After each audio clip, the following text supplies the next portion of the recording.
La purge continue. Randolph Hales n'est plus le patron du Secret Service, la police chargée de la protection du président.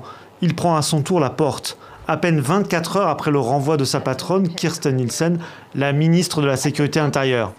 Ce limogeage intervient surtout 10 jours après l'arrestation d'une Chinoise.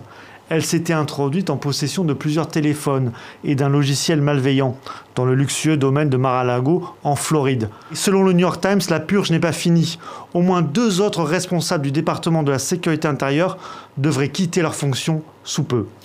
Il y a une centaine d'hommes d'affaires impliqués dans des affaires douteuses. Mais pour l'heure, ils sont 12. 12 hommes d'affaires, des oligarques proches du pouvoir soupçonnés de corruption, de s'être enrichis grâce à leur proximité avec le clan Bouteflika.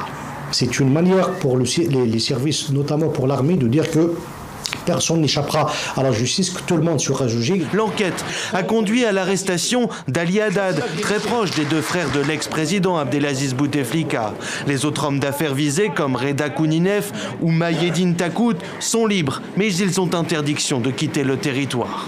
Appelée par le peuple à fraterniser face au pouvoir d'Omar el-Béchir, l'armée va-t-elle choisir la voie de la rue plutôt que celle du pouvoir? Selon des témoins ou des vidéos circulant sur les réseaux sociaux, des soldats auraient même protégé des manifestants face aux forces de sécurité qui tentaient de les disperser. Un peuple, une armée, scandent les protestataires.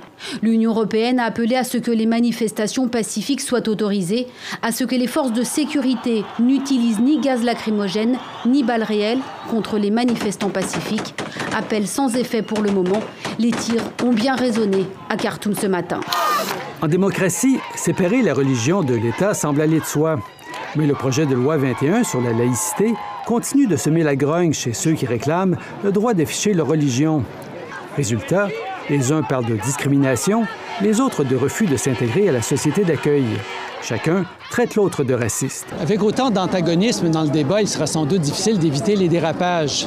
Le projet de loi 21 recueille, semble-t-il, l'appui d'une majorité de Québécois, mais il risque de laisser la province profondément divisée.